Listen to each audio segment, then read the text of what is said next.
8h36, notre invité ce matin, François Ruffin, bonjour. Bonjour. François Ruffin, vous êtes journaliste, vous avez réalisé ce film dont on a beaucoup parlé, Merci Patron, vous êtes fondateur du journal satirique Fakir et maintenant élu député de la Somme, la première circonscription de la Somme. Vous étiez en meeting, je crois même hier soir à Paris, hein, c'est bien cela? Oui, c'est ça, pour je moi. Me trompe la non campagne continue après la campagne, parce qu'il ne s'agit pas seulement d'avoir les gens dans les urnes, mais aussi il faut continuer à leur apporter des nouvelles. Et samedi, on était à Abbeville et jeudi, je serai à Amiens-Nord pour continuer à apporter des nouvelles de qu'est-ce qu'on fait à l'Assemblée, qu'est-ce qu'on essaye d'y faire. Rentrée à l'Assemblée nationale, c'est votre rentrée aujourd'hui? Ouais. Cravate ou pas? Non, vous allez mettre une cravate? J'ai préparé ma gomme, mon taille-crayon et tout ça. La cravate, on décidera avec le groupe, mais voilà. Avec le groupe. Je pense que c'est pas un sujet essentiel pour les Français que de savoir si on portera des cravates, si elles sont à motif ou à rayures, à poids. Non, mais vous pourriez porter une cravate avec sur la cravate la marionnette d'Amiens. Hein, oui, la fleur dont la spécialité est de mettre des coups de pied au derrière. Exactement. Mon objectif étant botter le cul aux notables, voilà. Disons clairement les choses. Hein. Voilà. Vous êtes sage finalement. Vous dites coup de pied au derrière. Voilà. Ouais, non, mais moi je dis botter le cul. Hein, je vous le dis tout de suite. Aux puissants, botter le cul. Aux étrangers. Aux étrangers. Non, je vous dis ça parce que certains ont dit. Non, vous comprenez ce que je veux dire. Certains ont dit finalement Ruffin, finalement c'est le Front National de gauche, quoi. Bah, écoute, vous avez entendu ça? Oui, mais j'ai vu que, vous savez, dès qu'on a une victoire, ils sont mauvais perdants. Ils sont pas habitués à perdre, l'oligarchie. Et donc, quand on gagne contre eux, ils aiment pas ça. Et qu'est-ce qu'il faut qu'ils fassent? Il faut qu'ils salissent notre victoire.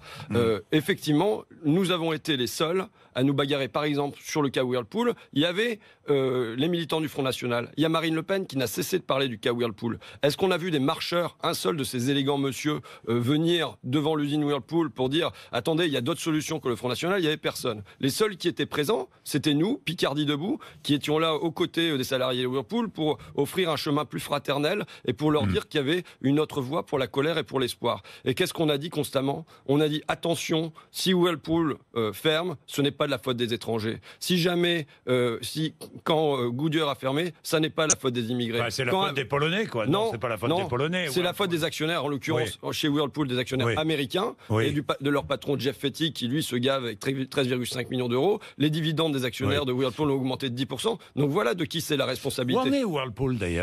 Pour l'instant, il y a une série de repreneurs qui se sont déclarés. Les dossiers vont être étudiés, mais il pourrait y avoir quelques centaines d'emplois. C'est la solution? La solution, c'est de jamais laisser partir les entreprises. Il faut qu'on se bagarre là-dessus. Comment ça se fait que Whirlpool va continuer à vendre son matériel électroménager en France alors qu'il n'y a plus une seule usine en France? Il devrait y avoir des lois, on devrait imposer des taxes aux frontières, voire des réquisitions et ainsi de suite. Moi, je suis pour qu'on ait un rapport de force. Réquisition? Oui, qu'on ait un rapport de force important avec ces multinationales. Parce que il faut qu'on reprenne notre destin en main. Moi, je dirais presque... Quand une multinationale veut fermer une filiale en France, même si elle ne marche pas, réquisition. Si elle marche pas, mais vous savez, là, on est sur... là, elle marchait. Là, elle marchait très bien. Whirlpool, ça marchait très bien. Je sais. Et moi, je pense que la question, c'est comment on reprend en main notre destin commun, mais ça pose aussi, par exemple, la question de l'écologie. Parce que là, qu'est-ce qui va se passer? 60% du marché est entre la France, les Pays-Bas, la Belgique, le nord de l'Europe. Et pourtant, on va avoir une usine qui va se trouver désormais en Pologne. Ça veut dire qu'on va avoir des camions qui vont traverser toute l'Europe pour venir livrer les hypermarchés du nord de l'Europe. Et ça veut dire de la pollution. On a des pics de pollution à répétition. Si on veut lutter contre ça, si on veut la relocalisation de l'économie, ça passe pas seulement par des mots, ça passe aussi par des décisions en matière de taxes aux frontières, de taxes kilométriques, de barrières douanières. Il faut réinventer autre chose sur le plan économique. Est-ce que vous détestez toujours Emmanuel Macron?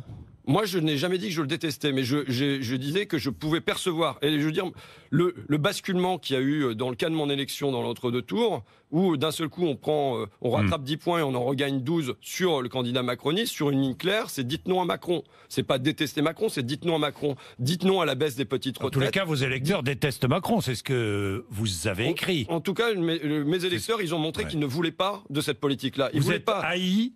Il ne voulait pas de la suppression de l'impôt sur la fortune pour les actionnaires, parce que c'est ce que nous prépare Emmanuel Macron. On ignore s'il va nous le passer, ça aussi par ordonnance, puisqu'il a ces temps-ci l'ordonnance aiguë. Mais ça, par exemple, la suppression de l'impôt sur la fortune pour les actionnaires. Vous imaginez Macron est venu sur le parking de Whirlpool. On a d'un côté des salariés qui ont tout accepté pendant 5 ans. Ils ont accepté le gel de leur salaire. Ils ont accepté des suppressions de RTT. Ils ont accepté de travailler le week-end. Ils ont accepté tout ça. On a d'un autre côté des actionnaires qui se sont gavés, qui ont augmenté leur dividende de 10%. Et que décide Emmanuel Macron ?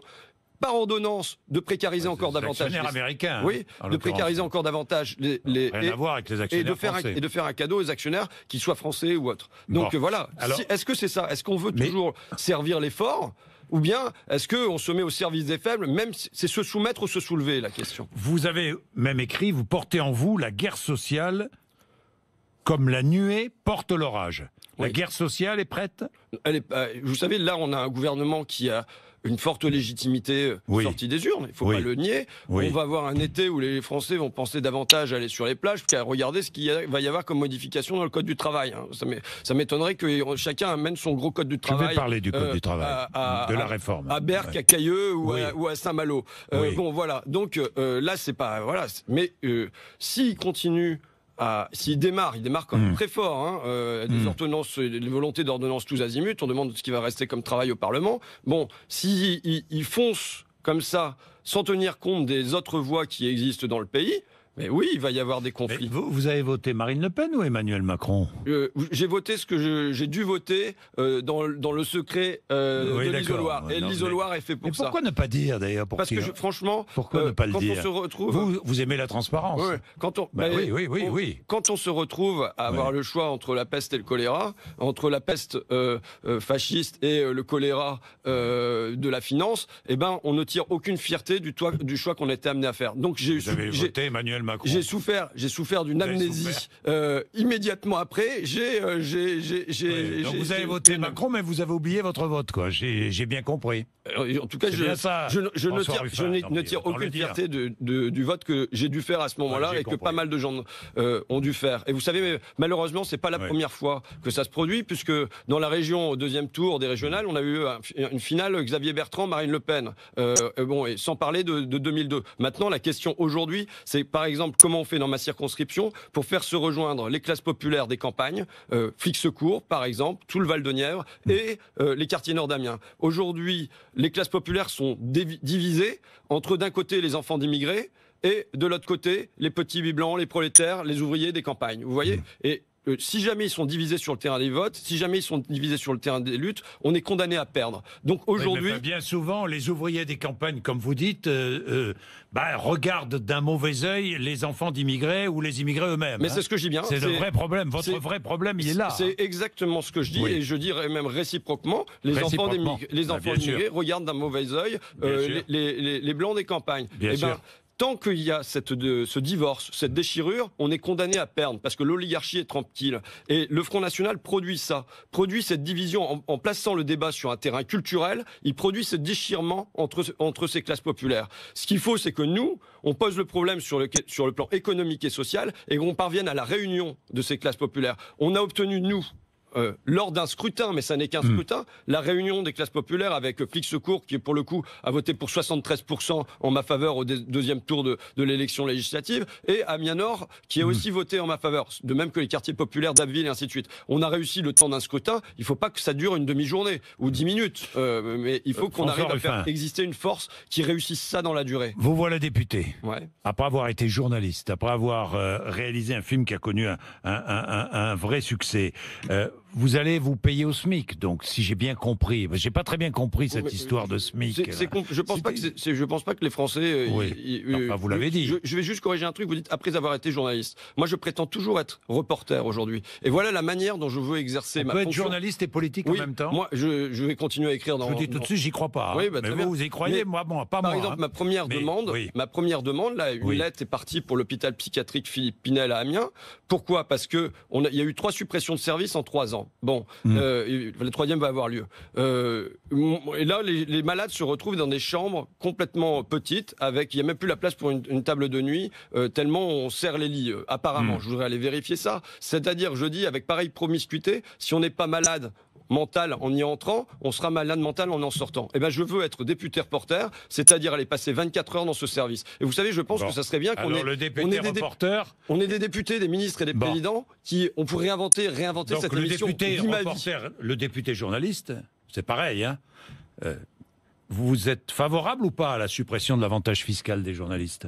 Oui, ça ne me pose pas de difficulté. Oui. Oui, bien sûr. Il faut supprimer cet avantage fiscal. Même si fiscal. j'en ai bénéficié, mais vous savez, il y a des tas d'avantages. Oui. Par exemple, là, je viens de découvrir, vous l'avez peut-être vu en dernière page du Canard, que quand on se retrouvait un député se retrouvait au chômage, il avait le droit à des indemnités à 100% pendant un certain nombre de temps, pendant que ses assistants parlementaires, eux, galèrent. Ben, je pense que c'est aussi quelque chose qu'il faut revoir. Je pense qu'il y a plein d'avantages comme ça qu'il faut revoir. Maintenant, il ne faut pas penser qu'à la baisse, il faut penser aussi à la hausse. Il faut penser comment on va relever le SMIC, comment on va relever les petites retraites, comment on va relever les allocations handicapées. Vous paierez bien au SMIC, alors, oui. On est bien d'accord. Oui. Vous allez réserver le reste de vos revenus à des œuvres. Tout à fait. On est bien d'accord. Oui. Vous serez imposé sur la totalité. Hein. Oui, c'est-à-dire que vous allez gagner 1480 euros. Le SMIC après impôt. Voilà. Oui, le SMIC après impôt. Voilà, le SMIC après impôt. Non, parce que j'ai vu la réaction d'Alexis Corbière. Hein. Oui, mais... Vous avez vu ça ? Oui, mais je veux dire... Je ne veux pas être payé au SMIC, je n'ai pas de patrimoine, pas de famille qui a de l'argent. Mais vous avez de la famille qui a de l'argent, vous François Ruffin ? J'ai un peu de patrimoine, mais je ne vais pas le nier, puisque pendant 7 ans, j'étais journaliste pour France Inter, où je considérais avoir été tout à fait correctement payé, ce qui m'a permis de mettre des économies de côté. De la même manière, mon film m'a aussi rapporté un peu, donc je ne vais pas nier ces choses-là. Maintenant, je vous le redis, cette histoire de SMIC, je m'en fous. Les Français s'en foutent. Maintenant, c'est une promesse. Et j'aurais mieux fait de dire que je vais me payer au salaire médian ou au salaire moyen. Mais quand j'ai lancé ma campagne, vous savez, d'abord, moi, je ne suis pas un politique au départ. C'est difficile de devenir candidat, de se dire qu'on va avoir son portrait un peu partout sur les murs de la ville, mais aussi que ça y est, on devient un politique. Et j'avais des scrupules à ça. Et comme j'allais aller dans les quartiers populaires où les gens, je savais, vivaient très mal, je voulais pas qu'on me renvoie à la gueule. Vous faites ça pour le pognon. Et donc c'est pour ça que j'ai immédiatement dit, je me mets au SMIC parce que je voulais pas qu'on vienne dire tous pareil. Ce qui vous intéresse, c'est la place et tout ça. Maintenant, je vois Achille qui dit François Ruffin, le smicard millionnaire, il a gagné beaucoup d'argent avec son film. Alors maintenant, ça, vous savez, c'est une fantaisie qui a été lancée par... on a des adversaires politiques, c'est normal quand on ouvre la voie. Même vos amis politiques, par exemple, Corbière, il était plein de sous-entendus. Moi, je vais vous dire... excusez-moi. Mais non, simplement, moi, d'une part, je n'ai jamais dit que je demandais aux autres des députés de se mettre au SMIC. Jamais. Ouais. Et c'est vraiment pas quelque chose que je recommande. On peut penser à une diminution des revenus des députés, on peut pas penser à une diminution de leur retraite, de choses comme ça, mais je n'ai jamais recommandé ça. J'ai dit que c'est juste, je me l'appliquais à moi-même. Et ensuite, je vais vous donner la réalité, puisque c'est un truc qui circule en long et en large en travers sur Ruffin millionnaire. Il y aura une déclaration de patrimoine que je vais faire très rapidement, et vous verrez que je suis très loin d'être millionnaire.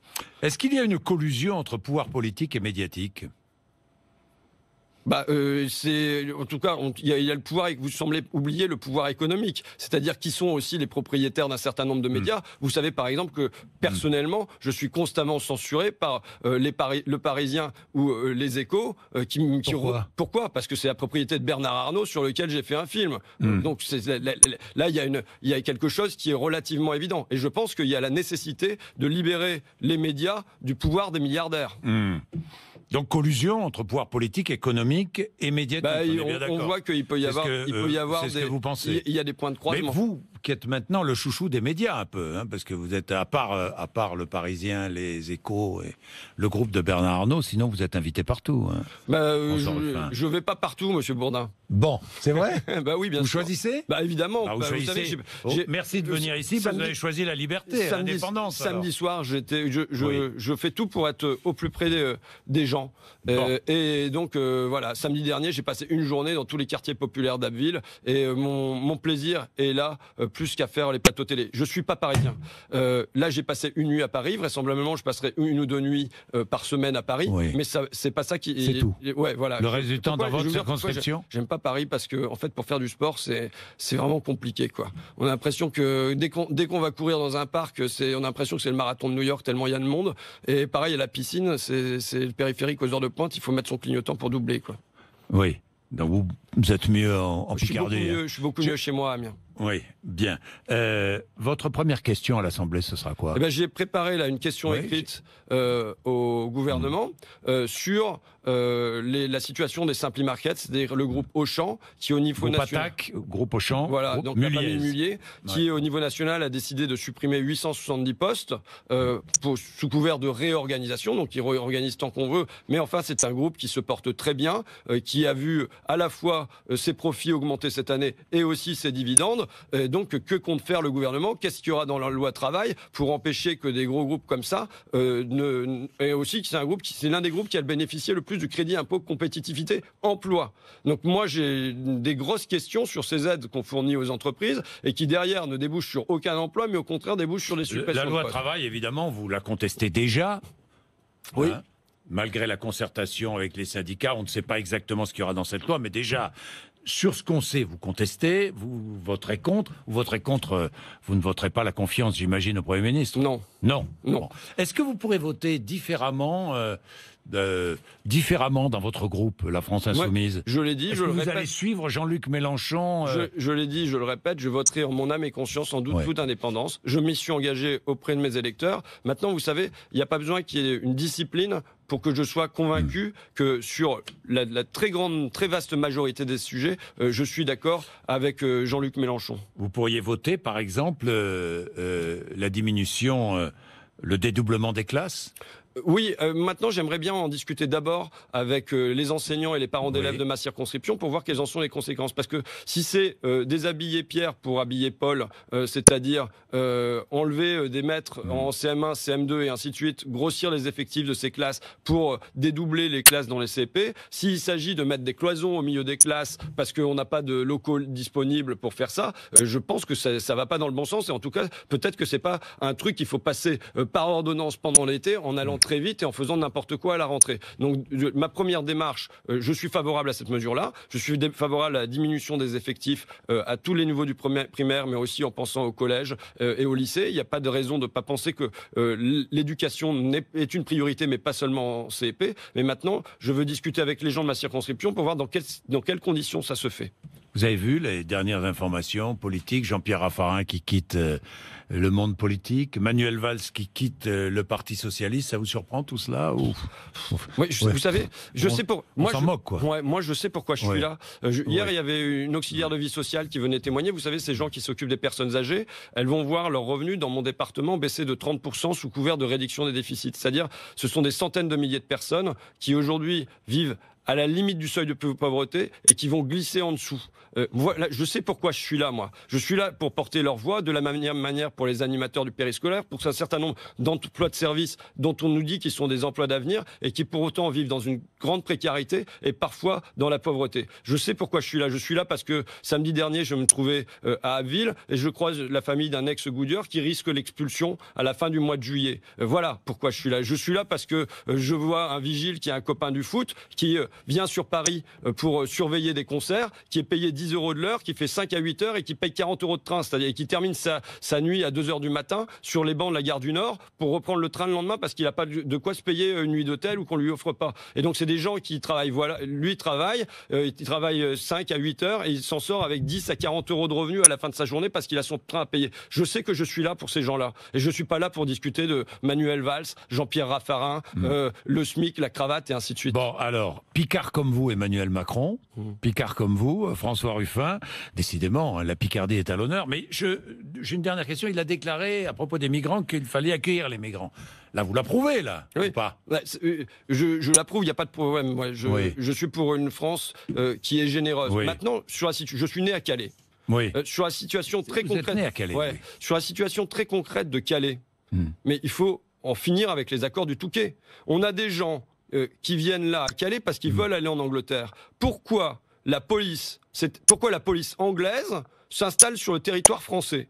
Pourquoi la frontière se trouve en France? Là, il y a quelque chose. Évidemment, ça va être un point de fixation constamment. Les gens veulent aller en Angleterre. Moi, je suis d'accord pour qu'on accueille des gens qui veulent venir en France, mais ces gens ne veulent pas venir en France. Et parce qu'on ne veut pas installer un camp à Calais, parce qu'on ne veut pas les aider à passer en Angleterre et voir comment Theresa May se débrouille avec ça, eh bien, qu'est-ce qu'on fait? On demande aux gens